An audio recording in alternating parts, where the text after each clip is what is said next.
Hello friends, government job study with মিতে আবার আপনাদেরকে স্বাগত জানাই। আরও একটি নতুন পর্বে আপনাদেরকে স্বাগত জানিয়ে আজকের সেশনের ফার্স্ট কোয়েশ্চেনটি দেখে নেব। বহিঃকেন্দ্রমণ্ডল এবং অন্তঃকেন্দ্র যে মণ্ডলের মধ্যবর্তী বিযুক্তি রেখাকে কী বলা হয়? বহিঃকেন্দ্রমণ্ডল এবং অন্তঃকেন্দ্রমণ্ডল, যেটা আউটার যেটা কোর এবং ইনার কোরের মধ্যে যেটা রয়েছে, ছায়া বিযুক্তি, এম বিযুক্তি নাকি বুলেন্দ বিযুক্তি, না কোনোটি নয়। এক্ষেত্রে সঠিক উত্তর হবে বুলেন্দ বিযুক্তি। নেক্সট হচ্ছে ঝাড়খণ্ডের ছোটনাগপুর মালভূমি, কর্ণাটকের মালনাদ অঞ্চল, মধ্য ভারতের মালব মালভূমি যে কারণে জন্য সর্বাধিক মিল সমন্বিত রয়েছে এগুলি। অপশনতে বলছে ক্ষয়জাত মালভূমি, ভারতের খনিজ ভাণ্ডার হিসাবে পরিচিত দাক্ষিণাত্যের মালভূমি অংশ। আচ্ছা, এগুলি সবই হচ্ছে ক্ষয়জাত মালভূমির অংশ। নেক্সট হচ্ছে প্যানজিয়া যে সময়কালে নিরক্ষরেখা বরাবর ভেঙে গিয়ে লরেসিয়া ও গন্ডোয়ালা ল্যান্ড তৈরি করে, সেগুলো হচ্ছে ক্রিটেসাস যুগ, জুরাসিক যুগ, কার্বনিফেরাস যুগ, না ট্রিটিয়াস যুগ। এগুলো হচ্ছে ট্রিয়াসিক যুগে এগুলি প্যানজিয়া যে সময়কাল নিরক্ষরেখা বরাবর ভেঙে লরেসিয়া এবং গন্ডোয়ালা তৈরি করে, সেটা হচ্ছে ট্রিয়াসিক যুগ। নেক্সট হচ্ছে ওভারথ্রাস্ট এবং আন্ডার থ্রাস্টের ফলে ভাঁজের ছিন্ন অংশটি বহুদূর বিক্ষিপ্ত হলে তাকে কি বলে? অটোকথন, প্যারা অটোকথন, অ্যালাকাথন নাকি ন্যাপ? একে বলা হয় তাকে অ্যালাকাথন। নেক্সট হচ্ছে সেটা হচ্ছে ভ্যাদসী স্তরের মধ্যে যেখানে স্থায়ী জলবাহী স্তর থাকে তাকে কি বলে? সেই জলজ স্তরকে কি বলা হয়?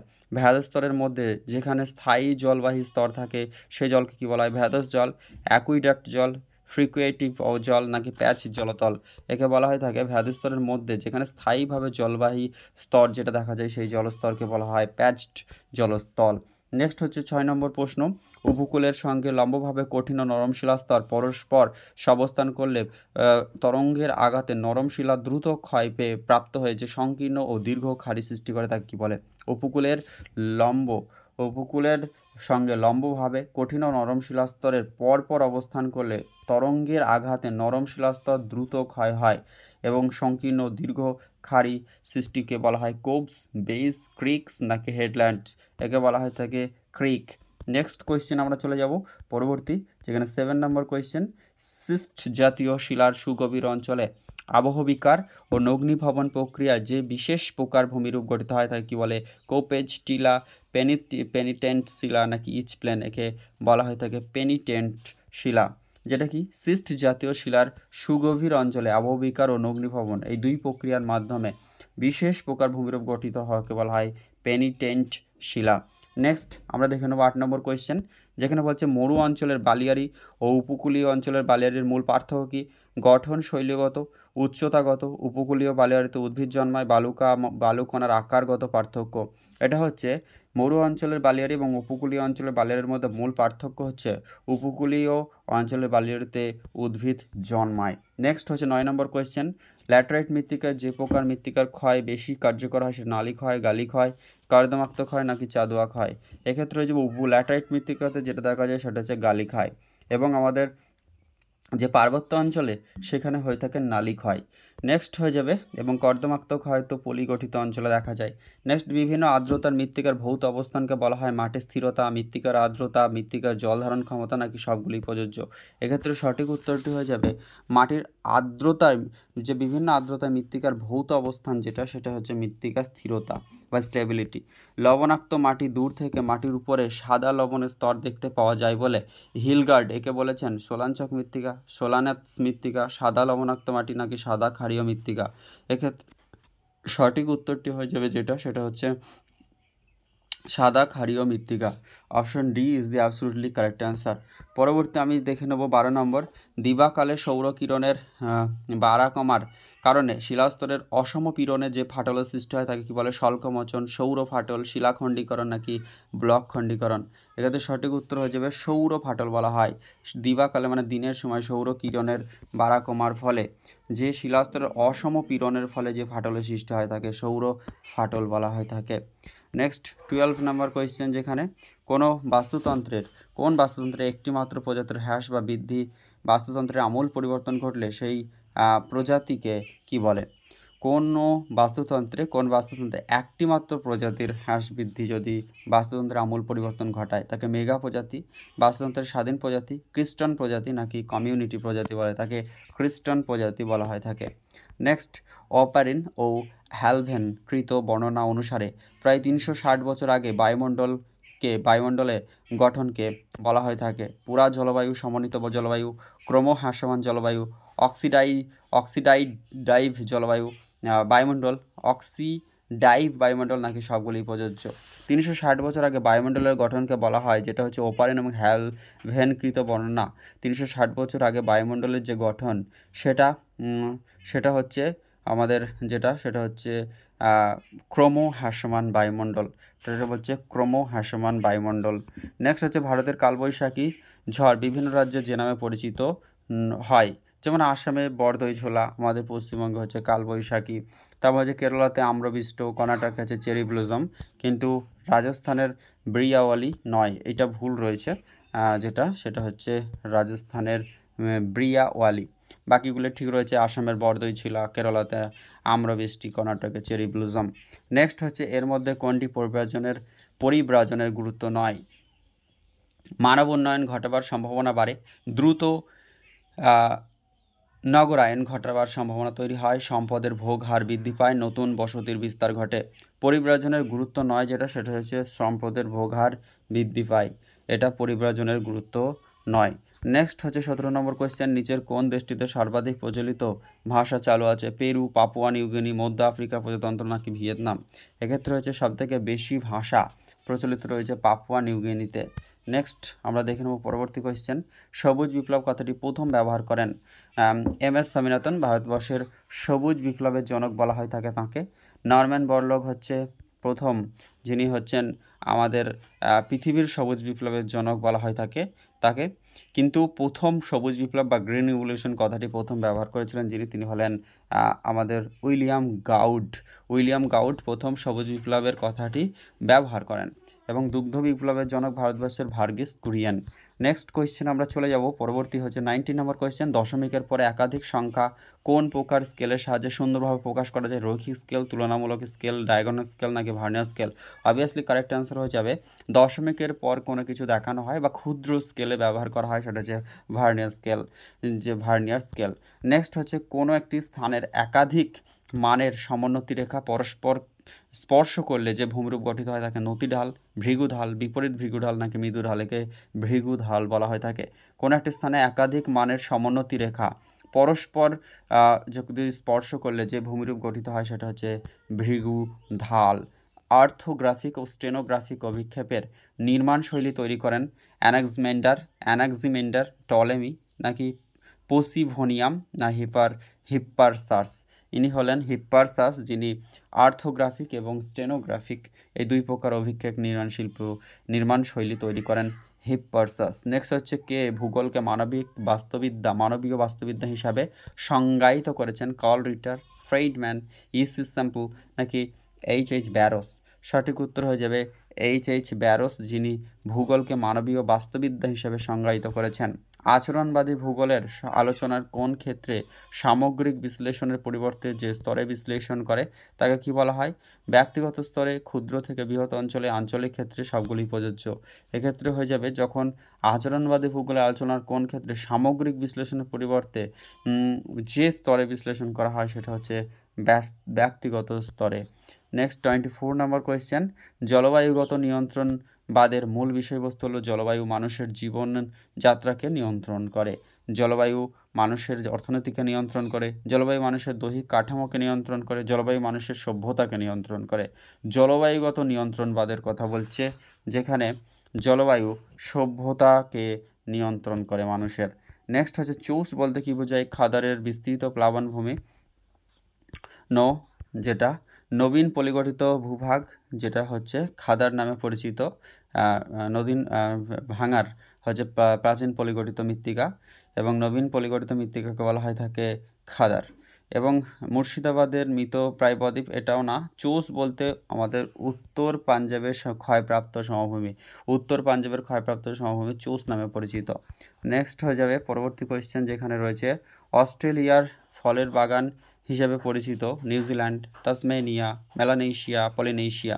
অস্ট্রেলিয়ার ফলের বাগান নামে পরিচিত হচ্ছে তাসমেনিয়া। বাদাবন অরণ্য হিসেবে পরিচিত জলজ লবণাম্ব উদ্ভিদ, স্থলজ লবণাম্ব উদ্ভিদ, বায়বীয় লবণাম্ব উদ্ভিদ, নাকি সুন্দরবন অঞ্চল? বাদাবন নামে পরিচিত হচ্ছে সেটা হচ্ছে জলজ লবণাম্ব উদ্ভিদ না স্থলজ লবণাম্ব উদ্ভিদ? এটা হচ্ছে জলজ লবণাম্ব উদ্ভিদ। নেক্সট কোয়েশ্চেন 28 নম্বর কোয়েশ্চেন যেখানে, সেখানে কি বলছে যে তিব্বতের নদী, তিব্বতে ব্রহ্মপুত্র নদী সাংপো নামে পরিচিত। আমাদের এটা সাংপো নামে পরিচিত তিব্বতে, যেটা সেই ব্রহ্মপুত্র নদী, সেটা হচ্ছে যার অর্থ কি, সাংপো কথার অর্থ the great river, the purifier, the cold man, the dragon river. আচ্ছা, এটা সঠিক উত্তর হচ্ছে সাংপো কথার অর্থ হচ্ছে দি পিউরিফায়ার। নেক্সট কোয়েশ্চেন, তারপরে হচ্ছে পরবর্তী কোয়েশ্চেন 29, বাষ্প কয়লা বা বাংকার কয়লা নামে পরিচিত কোন কয়লা? লিগনাইট, পিট, কাঠ কয়লা, নাকি লিগনাইট, পিট, কাঠ কয়লা, না বিটুমিনাস? অর্থাৎ বাষ্প কয়লা নামে পরিচিত হচ্ছে বিটুমিনাস।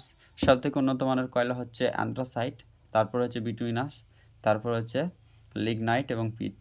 নেক্সট হয়ে যাবে, আমরা দেখে নেব নিম্নলিখিত কোন শিল্পের পণ্য সূচক 1-এর কম নয়, অর্থাৎ 1-এর কম নয়?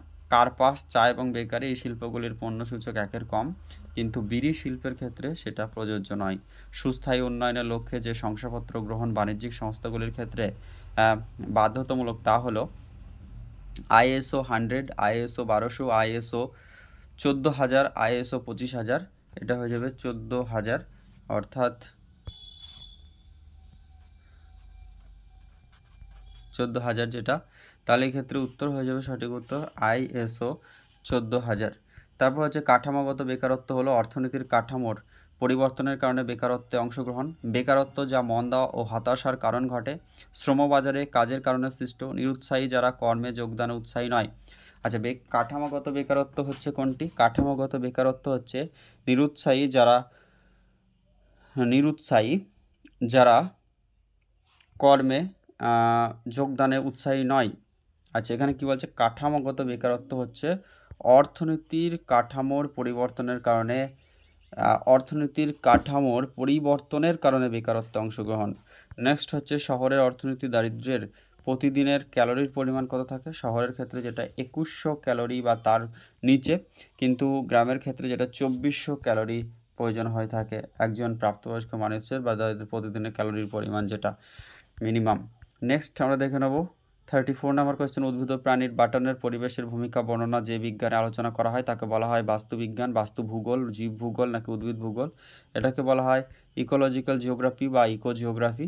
নেক্সট আমরা দেখে নেব কারা উদ্বাস্তু হিসেবে গণ্য হয়ে থাকে? অপশনে যারা অনুমতি ব্যতীত রাজনৈতিক সীমানা অতিক্রম করে, তাহলে তো সেটা হতে পারে না, সেটা তো অবৈধ বা ইললিগাল, যেটা হচ্ছে ইমিগ্রেশন, যারা বাধ্য হয়ে নতুন দেশে গমন করে। আচ্ছা, উদ্বাস্তু একদম তারা বাধ্য হয়, এবং তাহলে এ সত্য, বি মিথ্যা, এ মিথ্যা, বি সত্য, এখানে কোন অপশনটি সঠিক হবে? তাহলে পারে বাধ্য হয়ে তো ইমিগ্রেশন হয়, উদ্বাস্তু যারা আসে, আসে যে তারা হচ্ছে বাধ্য হয়ে আসে, এটা 2 সত্য, তাহলে এ মিথ্যা, অর্থাৎ option D is the absolutely correct answer. Next question, উন্মুক্ত সীমা প্রশ্নমালার মাধ্যমে প্রাপ্ত তথ্যের প্রকৃতি হচ্ছে সমীক্ষকের ইচ্ছাধীন উত্তর পাওয়া, নাকি উত্তরদাতার নিজস্ব কোনো স্বাধীনতা থাকে না, নাকি এ সত্য, বি মিথ্যা? এক্ষেত্রে আমরা দেখে নেব সঠিক উত্তর কোনটা হয়ে যাবে।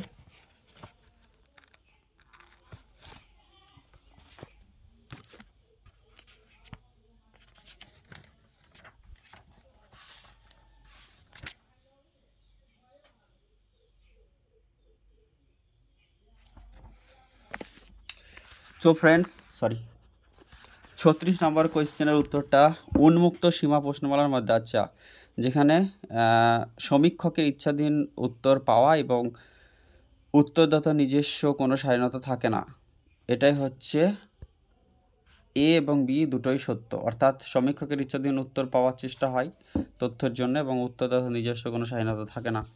নেক্সট, সিম্পল কনিক্যাল অভিক্ষেপ বা প্রজেকশনের জন্য আদর্শ বৈশিষ্ট্য নয়, মানচিত্রকের আকার সঠিক থাকে।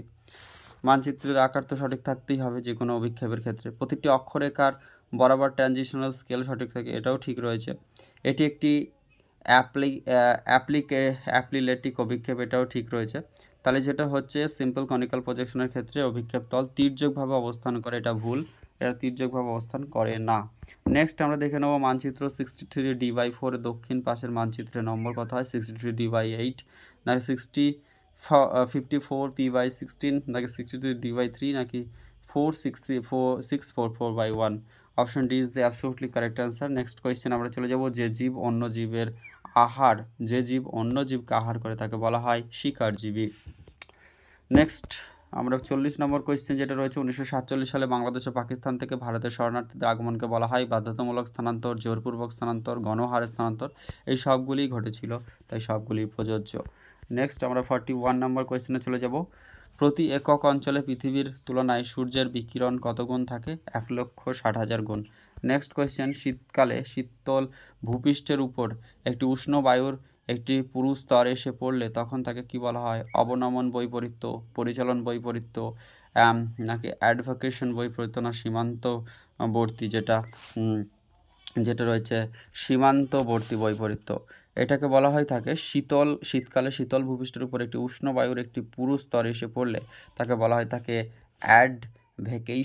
অ্যাডভোকেশন বৈপরীত্য, ডাইভার্সিটি। বালিময় পরিবেশ যেখানে ম্যানোগ্রোভ জন্মায় তাকে কি বলা হয়? মিথোফিলিস বলা হয়। তাকে মিথোফিলিস বলা হয়, সেনোফিলিস বলা হয়, পেলোফিলাস বলা হয়, কোনোটি নয়। যখন বালিময় পরিবেশে যে ম্যানোগ্রোভ জন্মায় তাকে বলা হয় পেলোফিলাস বলা হয় থাকে। নেক্সট কোয়েশ্চেন, তামিলনাড়ুর উপকূলের বালিয়াড়ি কী নামে পরিচিত? রন, কয়াল, লেগুন নাকি ঢেরিস? এটাকে বলা হয় থাকে ঢেরিস। আমাদের লেগুন হচ্ছে চিল্কা একটি লেগুন। তা হচ্ছে বালিয়াড়ি অঞ্চলে রন দেখা যায়, কেরলাতে কয়াল, যেমন ভীমনাদ কয়াল। তারপরে হচ্ছে নেক্সট আমরা চলে অষ্টমদী কয়াল। নেক্সট হচ্ছে মালঞ্চ, কোন কৃষির এটি প্রধান বৈশিষ্ট্য? আর্দ্র কৃষি, শুষ্ক কৃষি, বাগিচা কৃষি। এটা হয়ে যাবে শুষ্ক কৃষিতে মালচ যে কৃষির প্রধান বৈশিষ্ট্য সেটা হচ্ছে শুষ্ক কৃষি। নিরক্ষীয় অঞ্চল থেকে মেরুর দিকে ওজোন গ্যাসের ঘনত্ব কমতে থাকে, বাড়তে থাকে, একই থাকে? নিরক্ষীয় অঞ্চল থেকে মেরুর দিকে ওজোন গ্যাসের ঘনত্ব মেরু অঞ্চলের দিকে, দুই মেরুর দিকেই ওজন বাড়তে থাকে। ওজোন গ্যাসের ঘনত্ব মেরু অঞ্চলের দিকে বাড়তে থাকে। নেক্সট কোয়েশ্চেন 47 নম্বর কোয়েশ্চেন, যেখানে সামাজিক কল্যাণ কোন ধরনের দেশে সবথেকে বেশি লক্ষণীয়? অবশ্যই সামাজিক কল্যাণ সোশ্যাল ডেভেলপমেন্ট কান্ট্রিতেই হবে।